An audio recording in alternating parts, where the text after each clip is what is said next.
একটু হাসেন, আপনাদের মন খারাপ চেহারা মনে হচ্ছে এবং আমরা আপনাদের শত্রু না। এখন আগন্তুক নিয়ে কথা বলি, আসলে সবচেয়ে ভালো হয়। মানে দর্শক যারা দেখেন, এক একটা মানুষের টেস্ট এক এক রকম। কারো কাছে এটা ভালো লাগে, কারো কাছে ওটা ভালো লাগে। সব ধরনের প্রোডাক্ট মার্কেটে আসা উচিত ঈদে, ঈদে অন্তত।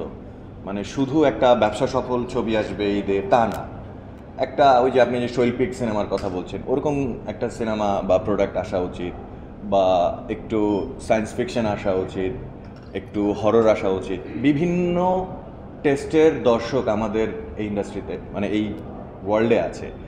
সো সবার জন্যই আসলে সব ধরনের প্রোডাক্ট রেডি করা উচিত। কারো কারো কাছে ওই যে বললাম যে তুফান ভাল লাগবে, কারো কারো কাছে আগন্তুক। এখন আগন্তুক যার কাছে ভাল লাগবে, আবার আগন্তুক অনেকের কাছে ভালো লাগবে না। ভালো লাগবে নাটাকে যেমন আমরা সিরিয়াসলি নিচ্ছি, আবার ভালো যে লাগবে সেটাকে আমরা সিরিয়াসলি কেন নিচ্ছি না, সেটাও তো তার ভালো লাগার বিষয়। সো এটাও মাথায় রাখতে হবে যে মানে সবারই যে খারাপ লাগবে তা না, ভালোও লাগতে পারে। সো সব ধরনের প্রোডাক্টই আছে এখানে, যার যেটা ভালো লাগবে সে সেটা দেখবে। এখানে কোনো মানে প্রতিপক্ষ বা অন্য কোনো বিষয় নেই। আসলে আমরা সবাই কলিগ। এখন আমরা আগন্তুক নিয়ে এসেছি, যার থ্রিল মুভি পছন্দ, যেমন আমার পার্সোনালি পছন্দ।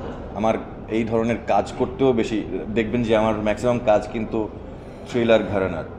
সো আমার নিজেরও যেহেতু পছন্দ, আর থ্রিলার ঘরানার একটা সুবিধা হচ্ছে সেটা কোয়ালিটির দিক থেকে অনেক বেশি হয়, ভালো, আবার একটু খুব কম হয়।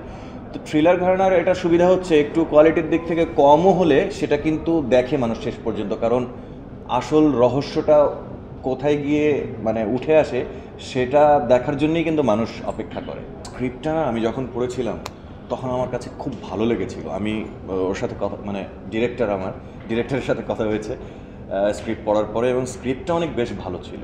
এটা একটা। সেকেন্ড, পূজাচেরির সাথে আমার কোনোদিন কাজ হয়নি। তো এটা একটা। না না ঠিক আছে, আমি শুনতেছি ওদের কথা। হ্যাঁ, ওর সাথে প্রথম কাজ হবে। সো সব মিলিয়ে কেন করব না।